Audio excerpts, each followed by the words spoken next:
Kenya, Mount Kenya, Mount Kenya.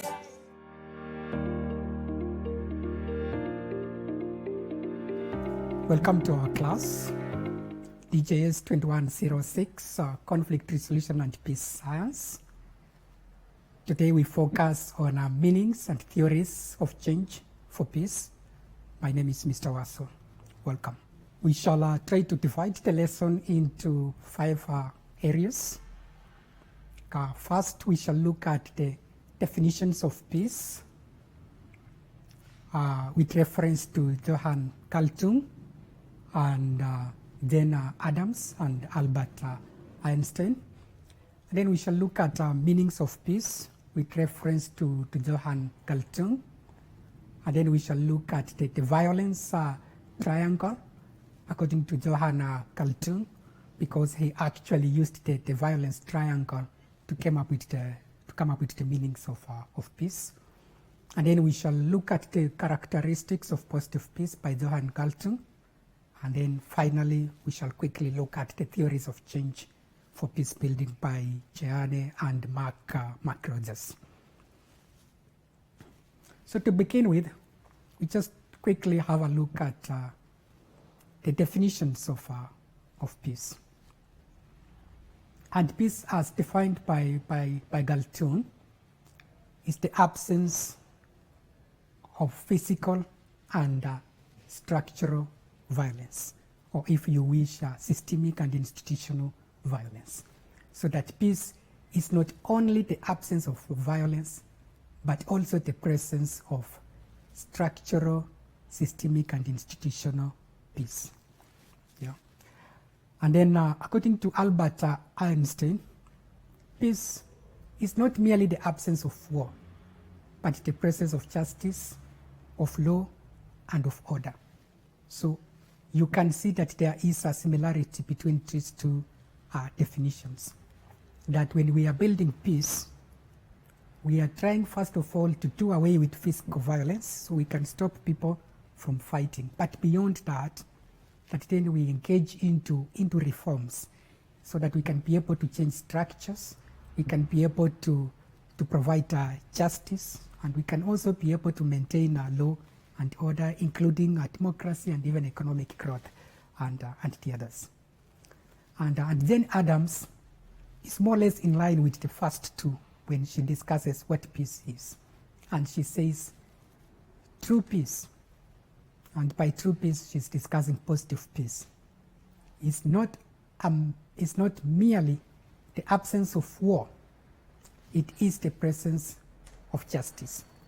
And in this case, she's actually discussing not just criminal justice, but social justice, which is the most important justice, so that resources, people are not fighting one, that's okay, but number two, that resources can be distributed equitably, so that as many people as possible can be able to have their basic needs without a struggle. So trying to build that middle class. Yeah. Then Johann Galtung gives us the 3 meanings of peace, which are very important because most scholars will refer to these meanings of peace, because this is more or less where the study of peace actually begins. We need to understand what it is.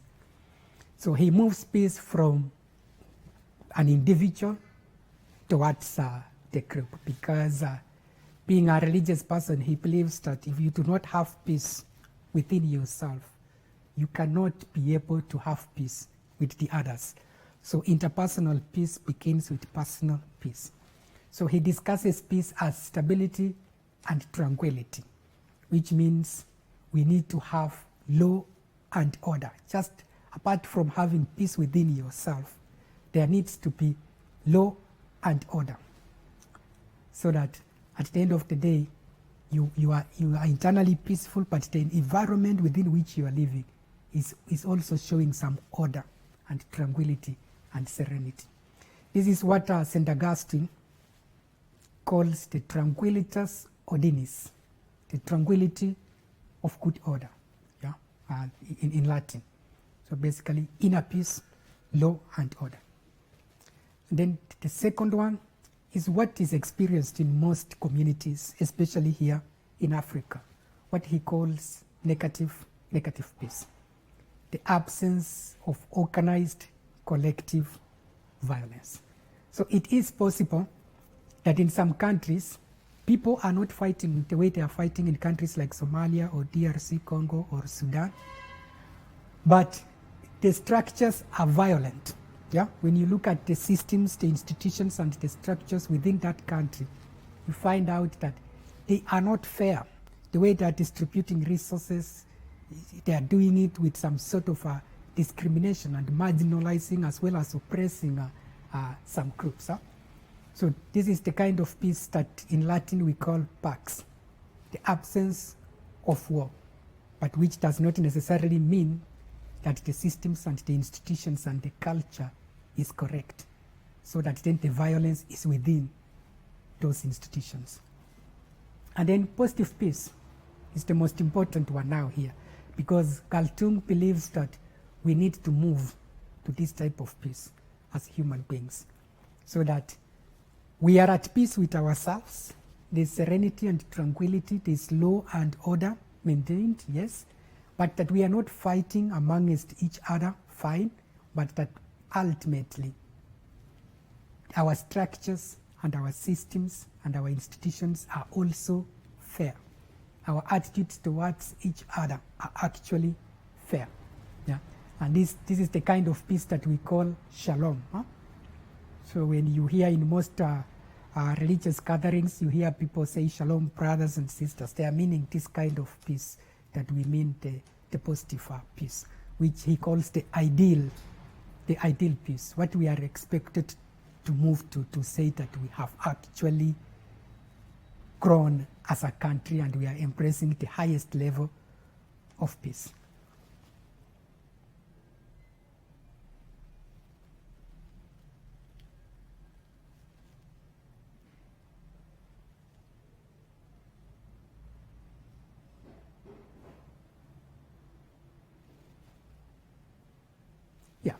So then moving forward, then we can discuss the Galtung's violence triangle.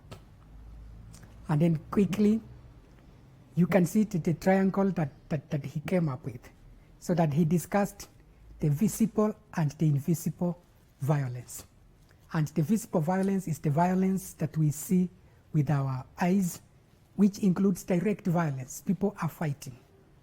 So when we are working on negative peace, we are basically referring to the absence of direct, organized, collective violence.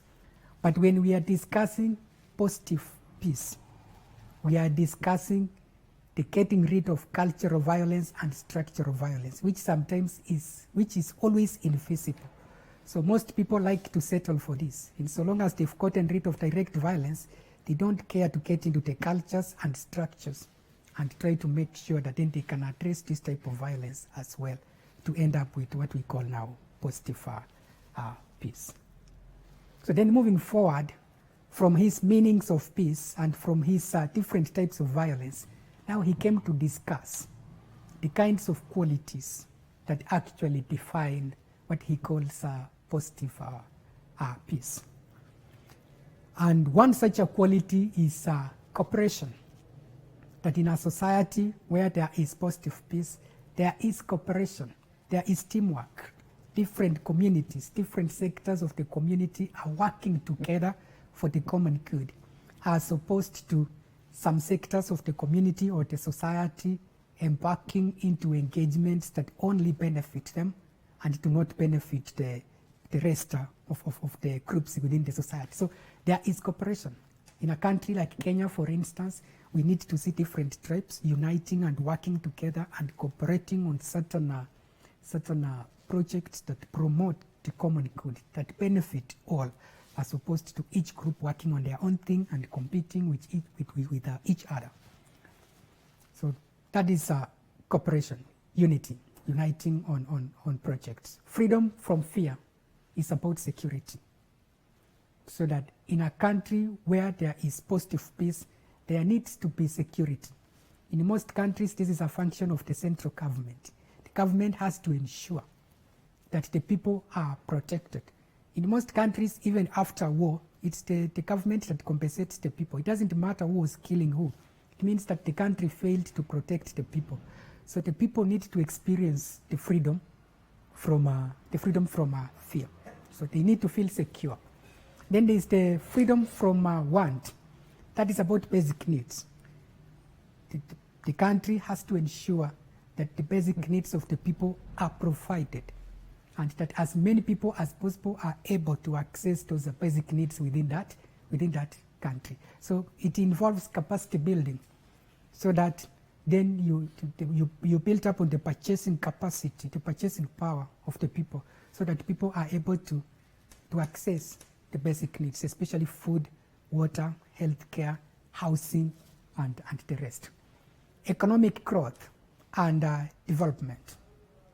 The country needs to grow economically, not the kind of growth that makes the richer richer and the poor poorer, but the kind of growth that expands the middle class, so that at least you can have 3 tribes as opposed to 2 tribes, the rich and the poor.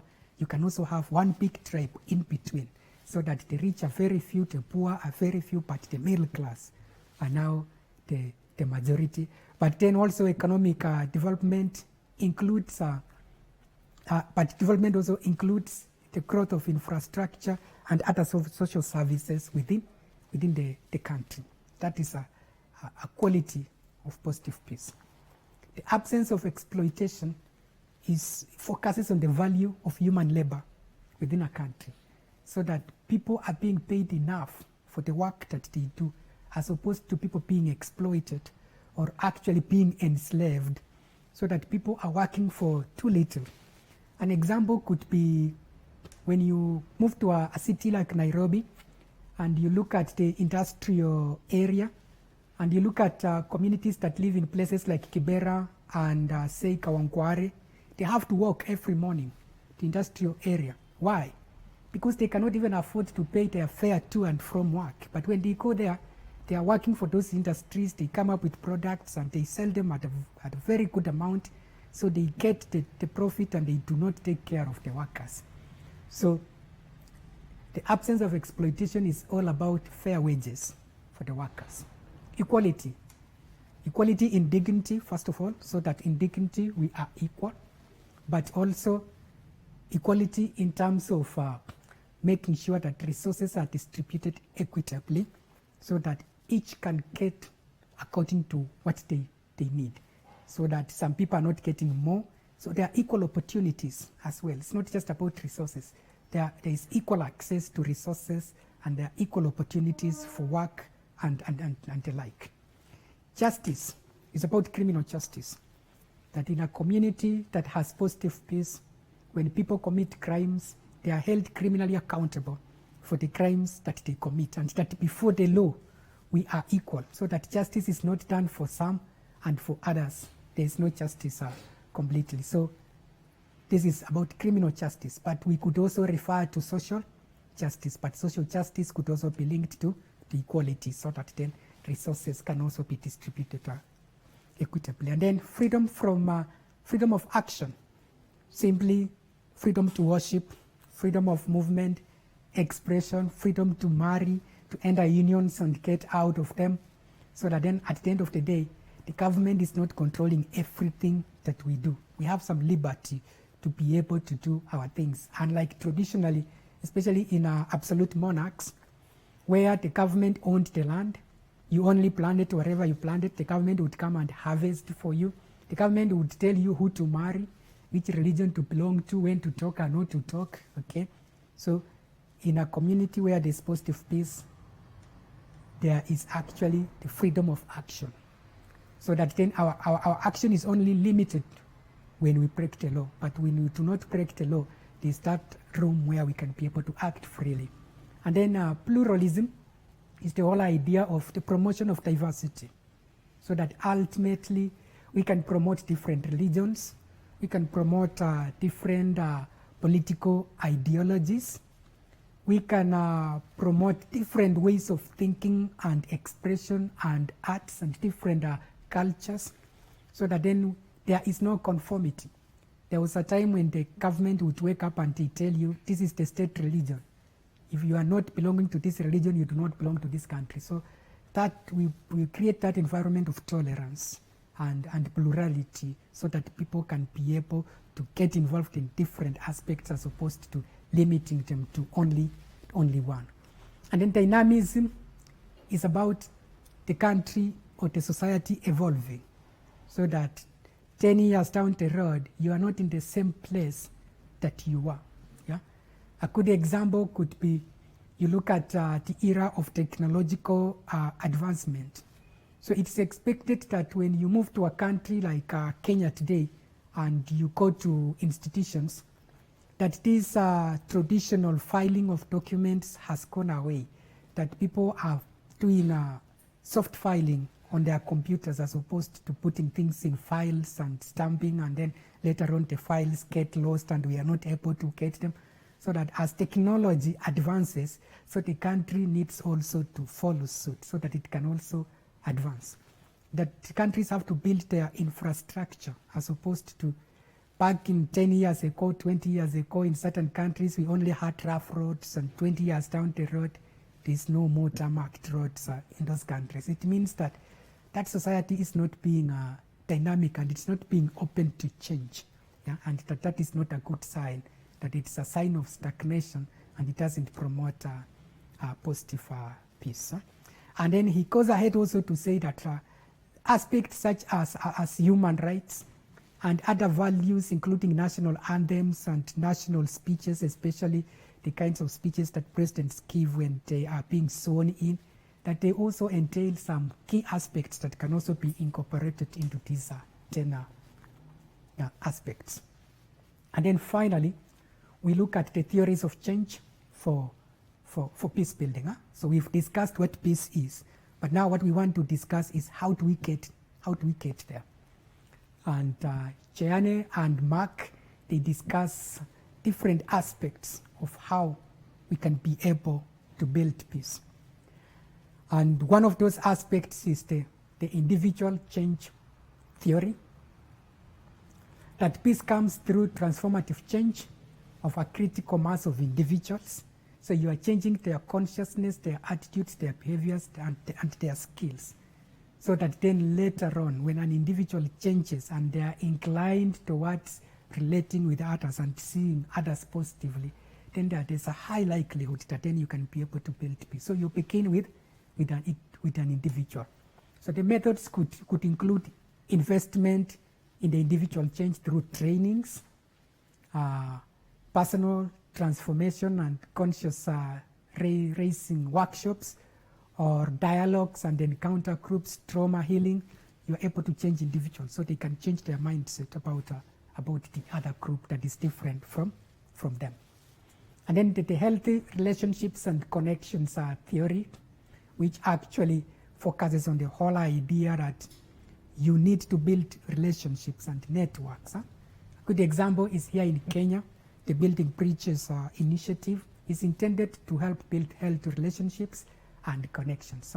So peace emerges out of a process of breaking down isolation, polarization, and division, and prejudice, and stereotypes, so that then people can learn to relate with each other. So you can engage into programs and campaigns that help people see these differences and demystify some of these prejudices that they have towards each other. So we could do intergroup dialogue, networking, relationship building, and processes. All those are intended to help us build healthy relationships and connections. The withdrawal of resources for war theory is based on the fact that actually for people to engage into a conflict or a sustained war, they need resources, both human, material, and sometimes economic, and mostly economic resources. So there must be people supplying them with weapons. There must be money funding their budgets, and there must be the human personnel willing to join the war and fight.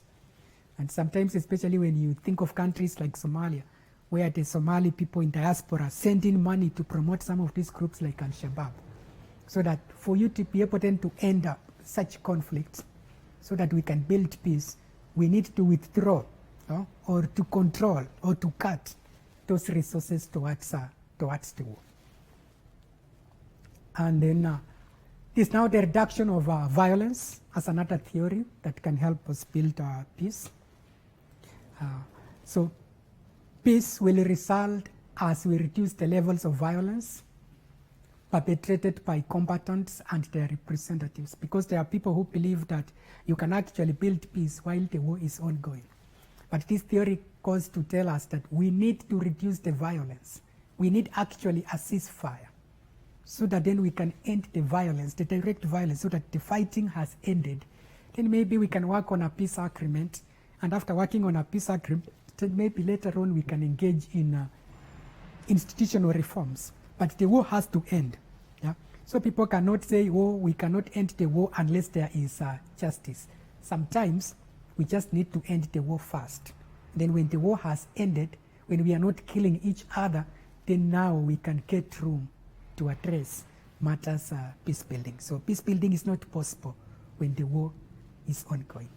The root causes and justice theory actually focuses on the whole idea that sometimes when we're trying to resolve a conflict, we focus on the consequences and then we forget the root causes. So which means our solution is going to be short-term and not long-term. So this theory is intended to help us focus on the root causes of a conflict, especially if we are using that tool that I called the conflict tree, because then that tool helps us to look at the root causes of a conflict. Because then when we address the root causes of a conflict, then we are preventing that conflict and we are reducing the likelihood that that conflict will come again. So, and the justice theory simply goes to say that we need to look at the systems and the institutions and the culture, and especially the systems, and find out how unfair are the systems. Because if the systems are unfair, then you cannot have social justice. So we need to address the systems to make them even more fair, so that then we can be able, moving forward, be able to help reduce these conflicts from recurring.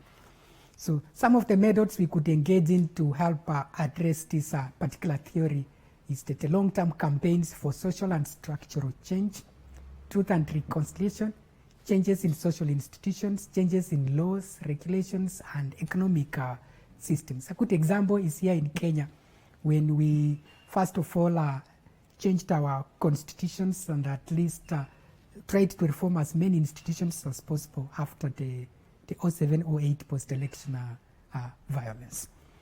And then now we focus on the institutional development theory, which is linked to the root causes theory. But now here, we need to identify first which institutions are not fair and why are they not fair, so that then we can get into those institutions and try to change them and reform them so that they can be in line with justice and fairness. And by doing that, then we are able to actually prevent that conflict from happening again, because most conflicts are a result of institutional failure.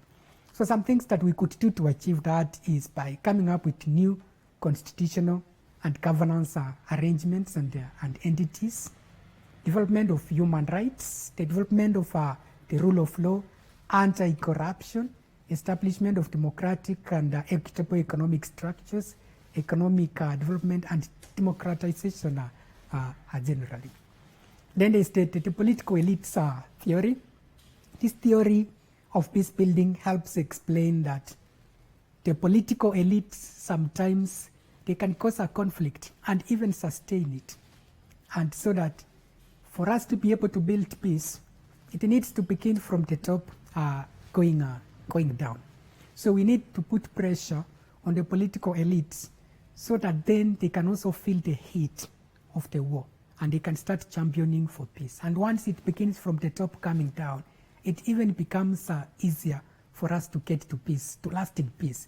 If we can change the attitudes of the political elites, and then they can also see that when there's conflict, they also suffer.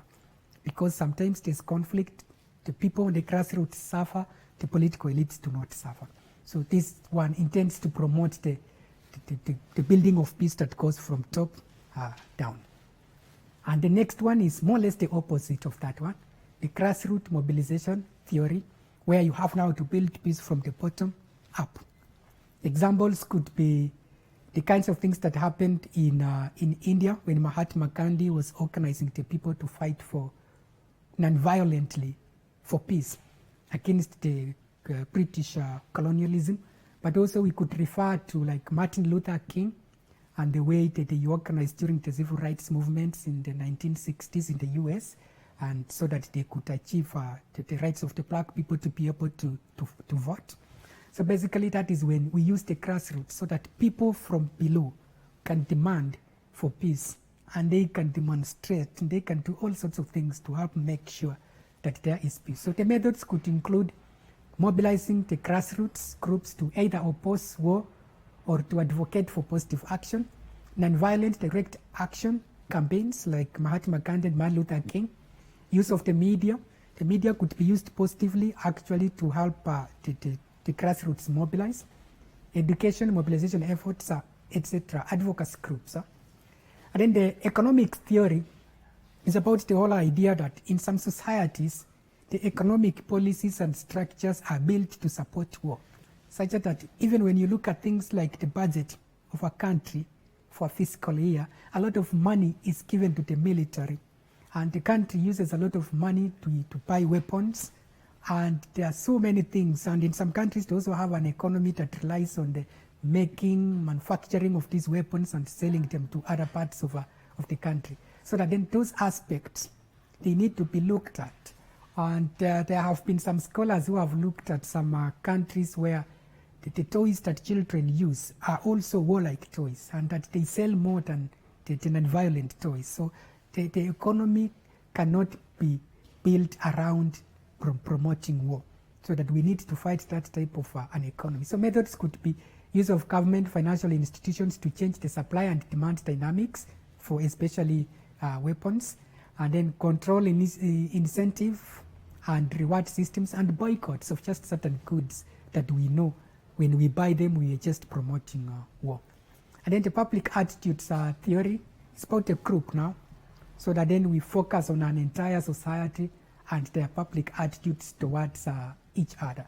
So war and violence are partly motivated by prejudice, misperceptions, and intolerance of difference. We can promote peace by using the media, television and radio to change public attitudes and build greater tolerance in society.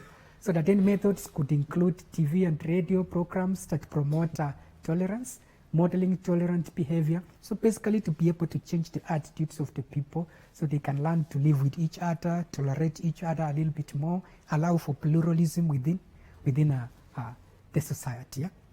And then finally, just another way of looking at how we can build peace within the society, because there are different perspectives.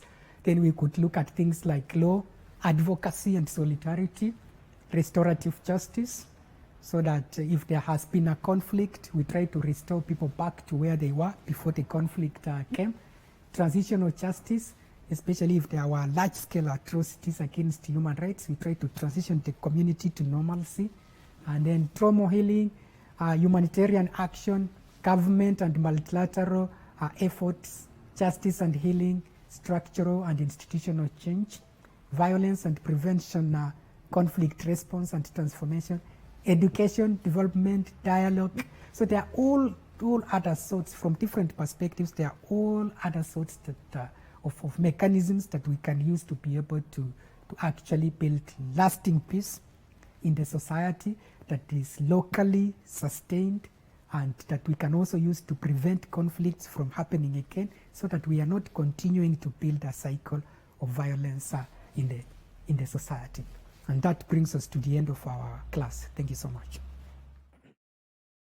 These televised lectures supplement our robust online learning going on our MKU online platform. You can view more on our televised lectures via our online platform. We are in a digital era, and Mount Kenya University knows this. The following are the steps to follow so as to complete your online application. Download the application form from the website www.mku.ac.ke. Attach copies of your academic certificates and ID. Pay the application fees via M-Pesa pay bill number 270988. Your ID is the account number. 2,000 shillings is the charge for a postgraduate. You can also deposit in the bank accounts provided on the website. Then email all the above to apply@mku.ac.ke.